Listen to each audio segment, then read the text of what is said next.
Cari amici, in questa terza puntata vedremo come il giovane sacerdote Alfonso de Liguori svolge la sua attività di sacerdote. Daremo un particolare rilievo al suo rapporto amorevole con la gente e scopriremo un'intensissima attività pastorale seguita dal nostro santo, quella delle cappelle serotine.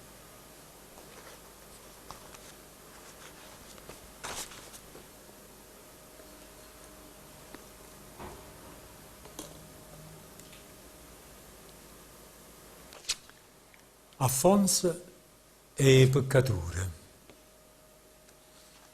Mo, dopo un anno che fui ordinato sacerdote, il cardinale di Napoli l'accordai a licenzia e sentire confessione dei cristiani. Stu fatto l'aspettavano parecchio, un migliaio di persone. E questa licenzia poté confessare gente, aumentai le fatiche don Alfonso. Isse, e come potevi in nata maniera, ero prima dei previti a trasidinto confessionile e l'urdo m'annascì. La gente spanneva la voce che si erano trovati buoni con don Alfonso e a così saglieva un numero e chi che veniva a Napoli e a fuori Napoli per si confessare dovesse. Potremmo dire che Alfonso teneva penitente a zaffunna. Ma che teneva Alfonso? O zucchero? Questa mi pare una cosa che mi vede buona. In primis, Alfonso ha portato sempre un rispetto grande per il sacramento della penitenzia. Ha creduto sempre, fino alla vecchiaia, che questo sacramento è assai utile per l'anima di tutti i cristiani. E poi teneva una maniera di fare così aggarbata che accoglieva la brava gente e pure i Lazzaro e i peccatori in ogni maniera. Essa parlava da giustizia, ma pure da misericordia di Dio. E non era come a certi confessori che ciglia ingrifate e alzano la voce, cacciano come a cane, che la povera gente che ha avuto la sfortuna da acchiappare confessionile sbagliata. E ne mannano dicendo che non so degni di tornare in da grazia di Dio.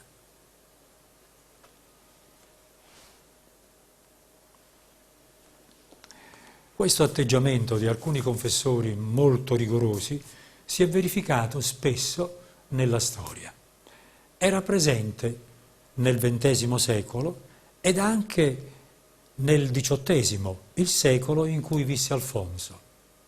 Il nostro santo non condivideva tale atteggiamento e ascolteremo subito alcune sue espressioni molto significative in proposito.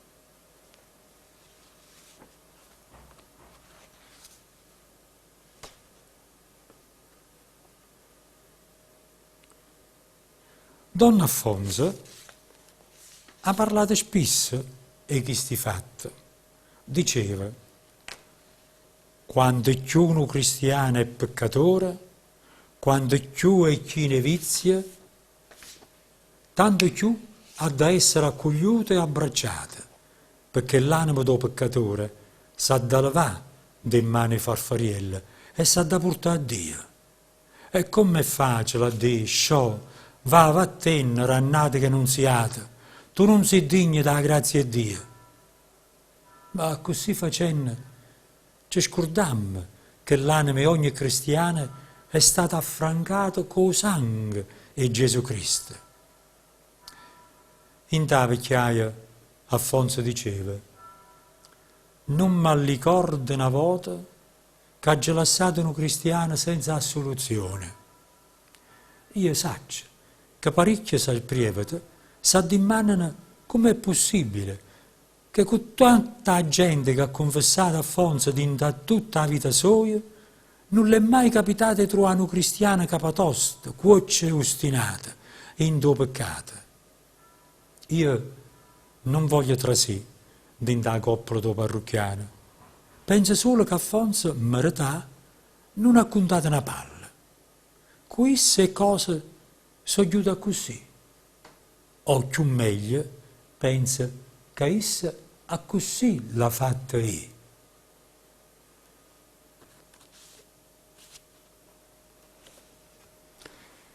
L'affermazione di Alfonso so che fa riflettere molte persone, sacerdoti e cristiani impegnati.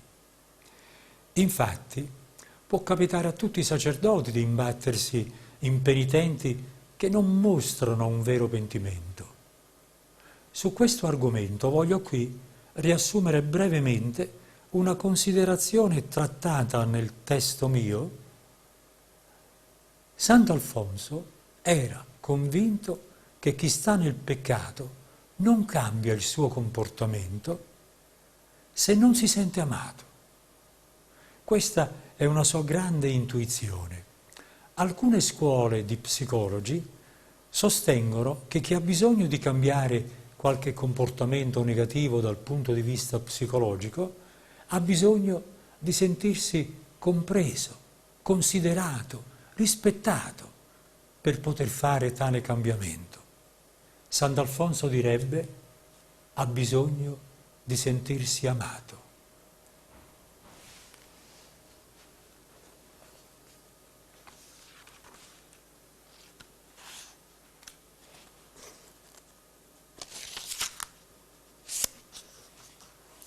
Mo, quelle che mi detto in coppa Alfonso e a confessione, ho vediamo praticato ogni giorno dinta sti fatti che mo te conto. Alfonso gli visse a da gente e addoieva. Se gli aveva grade dei palazzi? No.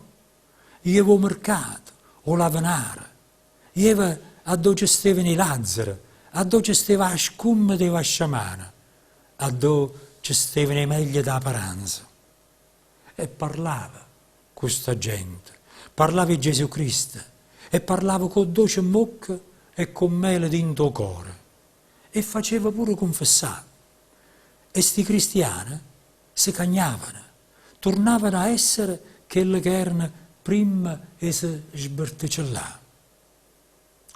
Mo' succedette che penitenti d'Alfonso che si volevano confessare a Duissa o che volevano sentire parlare di cose di Dio, aumentavano parecchio.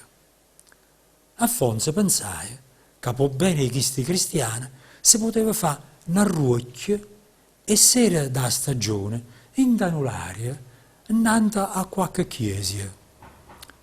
E a così facette. E ogni sera si raccoglievano insieme a Alfonso e a altri previti gente che veniva dei quartieri di Napoli e pure a fuori. Vuoi sapere chi erano queste persone? Erano Lazzaro, Saponara, Fravacature, Solachianiello, Varviere, Mastadascio, Vaccinare, Sanzara, venditori di chiappere e castagne, tutta gente che Alfonso accoglieva a braccia aperte. E dinta a chi sta ruocchio, Alfonso parlava de cose di Dio, parlava de vizi e de virtù, spiegava la dottrina, insegnava il praria, spunzonava a fare penitenza e innanzi a tutto a tenere o dimore di Dio e a copiare Gesù Cristo. Ma dinta a sto fatto ci volette mettere a cuore farfariello e siente come jettono le cose. T'ha già detto che la ruocchia si facevano in tanularia, innanzi a qualche chiesa. Per un tempo si facettano innanzi a un commento i monaci. E i monaci, vedendo questi previti, perché non era solo Alfonso, che chiacchieravano e ridevano con la gente e che ognuno diceva proprio, si impressionavano e si facettano pigliare da curiosità e sentì che si diceva e che si faceva miel solaria. Non acchiappai in ambresse e parole che si dicevano e quelle che facevano. A quello punto, qualcuno pensava che si potesse trattare pursi e di busciate, e perché no, pure d'eretiche. Volettero appurare la verità e per questo certe loro si mettettero e valette a dove si poteva meglio afferrare qualche parola. E una sera, dinto alla ruocchia, si parlava da mortificazione. E quando qualcuno che sapeva cose dicette che uno in loro per mortificazione si mangiava solo evere crure e radiche, Affonso, uomo virtuoso, macchina e prudenzia, le dicette che così facendo poteva passare da virtù o vizio. E a coppa a mano, nato prevede, giagnugnette, che Dio, vo che noi mangiamo, e dicette paziane, e se qualcuno mi buono da quattro costatelle, magnatella la salutatoia. E fioratta sto muttetto, miezza a gente che la carne se la mangiavano a Natale e Pasqua, quanta risa potette gliene dà, quanta muttetta. Chi limonice che stevano e valette e potettero acchiappare qualche parola, scantaino. Si guardaino in faccia e dicettero questa sua eretica.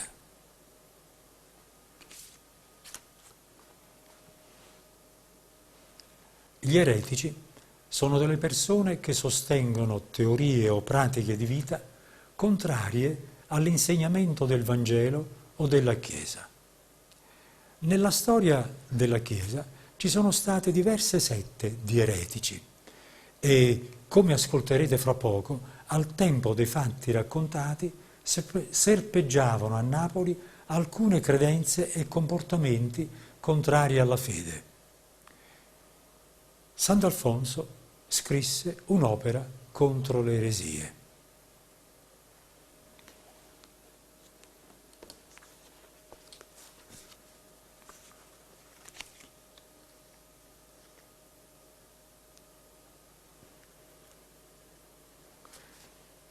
A cosa non poteva finire là. Se facette a sapere a cosa o cardinale Pignatelli, chiste s'allarmaia, perché a quel tempo si sentiva parlare di qualche unione esordante protestante. Dopo il cardinale, a cosa passai in mano ai guardie del re.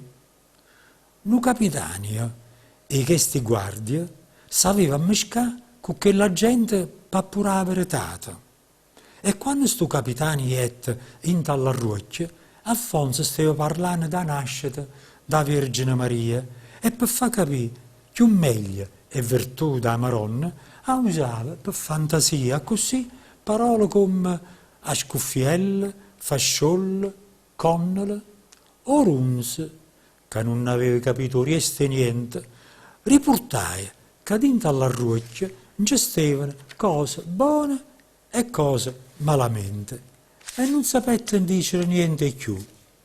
Ma questa abbastaia per ordinare a prima congiuntura l'arresto che la gente con tutte le prevete. A mattina appresso a st'ordine, Alfonso si trovava dentro vescovata e s'andette imbrosolià, capette e che si trattava e subito facette spannere la voce e nuggi che la sera o quartiere stelle a dove già aveva essere la unione. Parecchi penitenti d'Alfonso fu una virtù, ma per chi stava più lontano non fu possibile. A sera, con precisione, fu arrestata una franca persona. Fu portata annanzi a una canonica, che quando sapette chi era il prevete che la lezionava, dicette: «Benedetta figlia, e voi per niente avete ammuinato la corte o vescovata».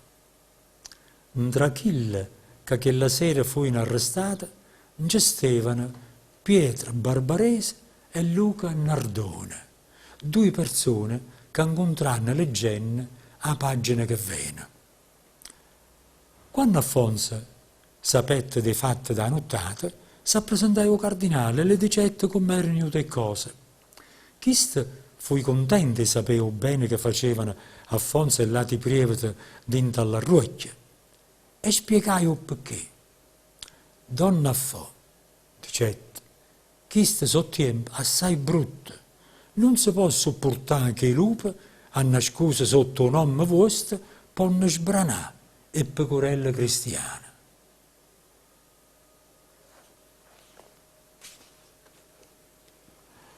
La notizia che a Napoli serpeggiavano delle sette eretiche si diffuse tra la popolazione e soprattutto tra i sacerdoti e i religiosi. In proposito, il biografo di Alfonso, padre Antonio Tannoia, racconta un gustoso episodio che vede come protagonisti il padre Giovanni Mazzini, compagno di Sant'Alfonso e anche lui cappellista, ed un monaco dei Camaldoli di Napoli. Ascoltiamolo nel brano che segue.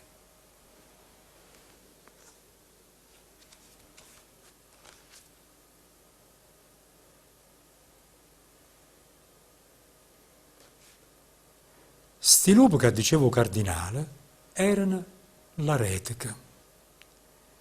E in tutta Napoli ci fu paura e si pensava che ogni unione potesse essere una settima o che dinta ogni arruocchio ci potesse sta l'eretica.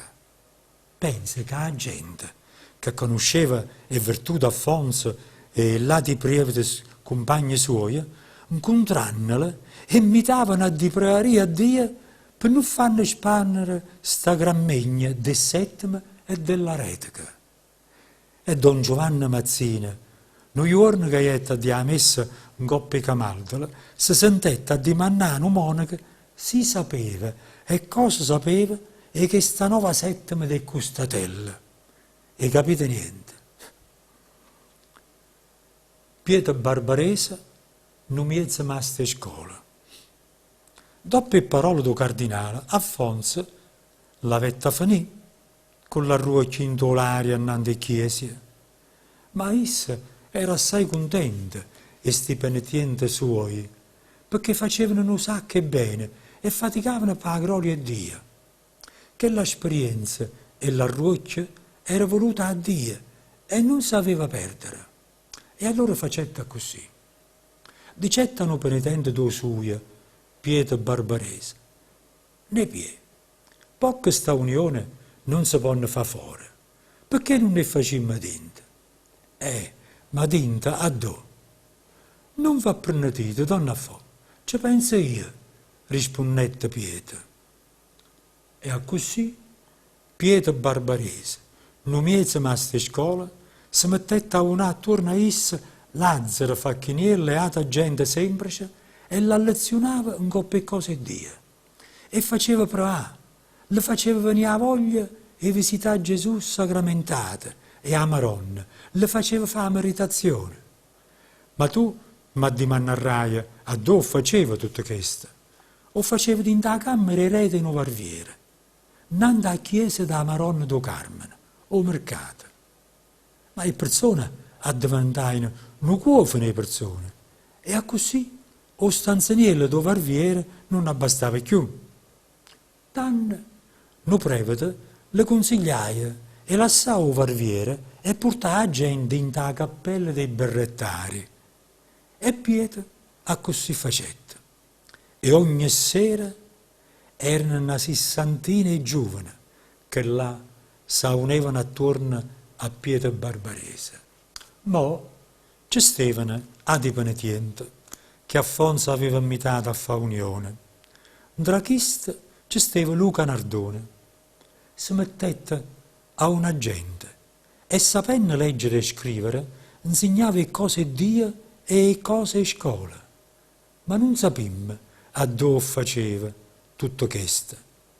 A Pigna Secca, un Varviere faceva il teologo e a un'ave faceva unione e questa gente semplice.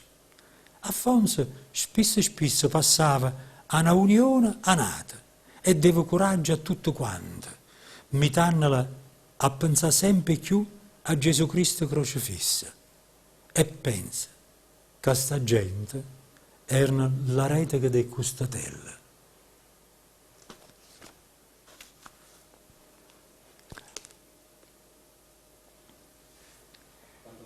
Questa iniziativa pastorale del giovane Alfonso è molto interessante.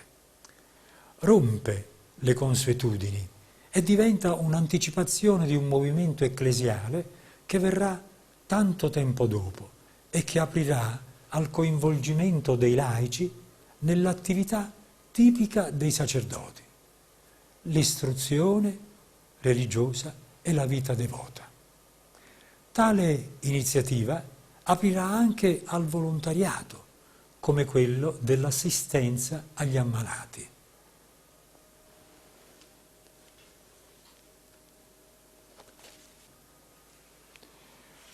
Ma il fatto è che questa unione sparsa per tutta Napoli è a finire il recchio del cardinale.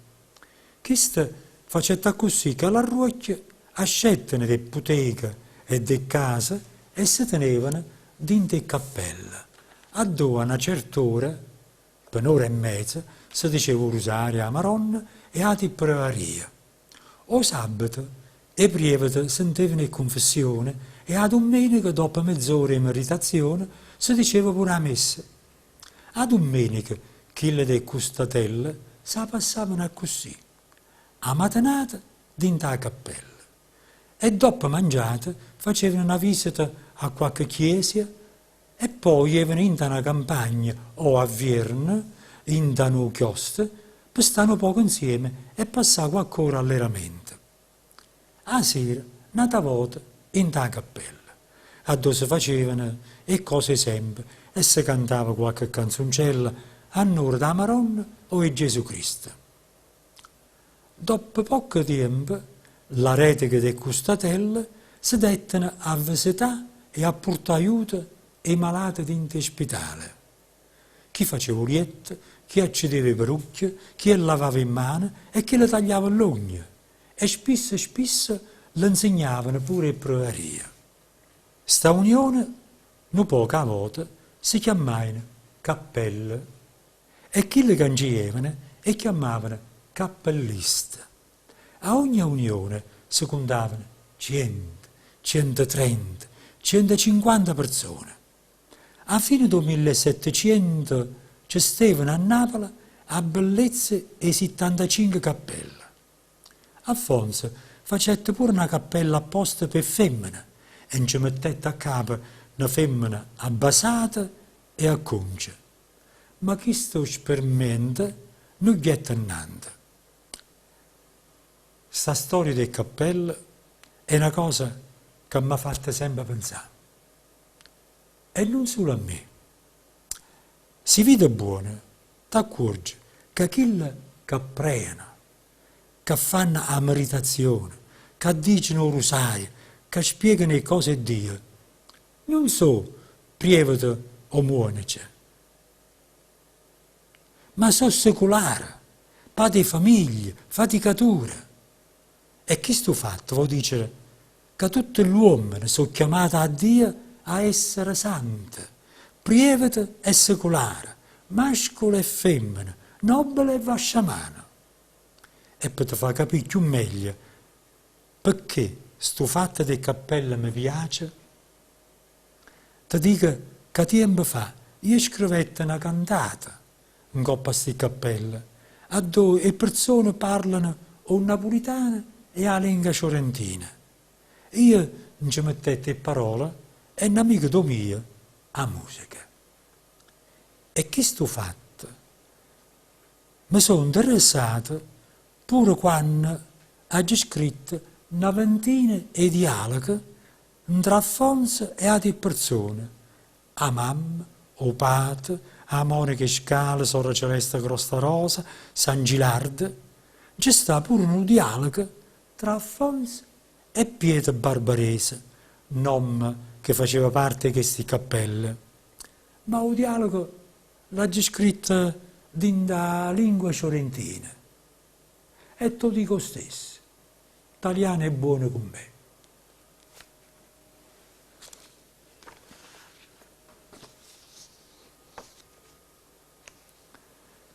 Dialogo tra Alfonso e Pietro Barbarese dopo il breve arresto di alcuni cappellisti. Don Affò, prosit. Grazie, Pie. E tu come stai? Ti sei impressionato ieri sera, eh? Ma no, tutto è passato, Don Affò. Parliamo di cosa è successo ieri sera. Pie, si è imbrogliata la situazione. E come è stato possibile? A chi diamo fastidio? caro Pietro, siediti che ti racconto quello che è successo prima di ieri sera. Ditemi tutto, Don Affò. Tu sai che i nostri incontri li facevamo nel larghetto davanti a qualche chiesa e tutto andava bene, c'erano sempre un sacco di persone e con noi c'ero io o qualche altro sacerdote e allora, negli ultimi tempi ci stavamo raccogliendo nella piazzetta davanti alla chiesa dei monaci, come si chiamavano, ci siamo capiti. E quando noi parlavamo, qualcuno, un passante, qualcuno che spiava dalle finestre, qualcuno che non si voleva fare i fatti suoi, non sappiamo chi, non sappiamo cosa ha capito e che c'era da capire. Pie, sai con me, qualche battuta, qualche risata, Gesù, Giuseppe e Maria. Qualcuno ha pensato che le nostre riunioni fossero riunioni di che? Riunioni d'eretici. Don Affò, perdonatemi, eretico voi, eretico Don Giovanni. Se non fosse una cosa seria mi verrebbe voglia di ridere. E ridi che ti fa bene. E come è andata a finire? È andata a finire che qualcuno ha riferito tutto al cardinale ed alle guardie del re. Don Affò, voi che dite? Ma noi siamo tutti povera gente, muratori, straccivendoli, barbieri. Ma a chi diamo fastidio? Pie, non ti accalorare, perché la cosa non finisce qua, ci sta pure il resto. Devi solo ascoltare.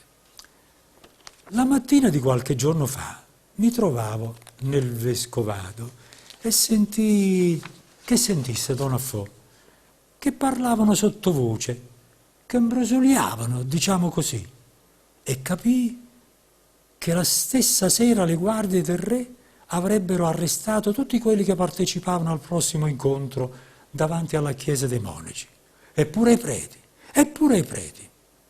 E allora subito feci sapere a tutti i fratelli di non partecipare alla riunione, ma purtroppo non potetti avvertire tutti.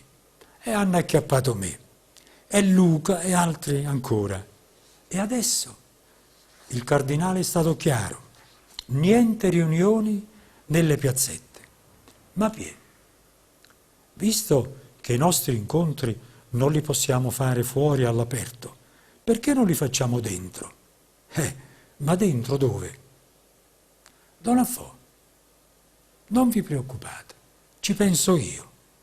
Pie, ci porti nel salone delle feste della casa tua? Don Affò, non scherzate, io il salone ce l'ho, ma non è quello che dite voi, è quello di un barbiere davanti alla chiesa del Carmine al mercato. Ci riuniremo nel suo retrobottega. E facciamo così, Pie. E poi il Signore ci farà trovare una migliore sistemazione. Con questa esperienza del giovane sacerdote Alfonso de Liguori si chiude questa terza puntata. Nella quarta puntata leggeremo le pagine della vita di Alfonso dedicate alla maturazione del suo progetto, fondare una congregazione di sacerdoti e laici che si dedicano ai poveri e più abbandonati. Arrivederci alla prossima puntata.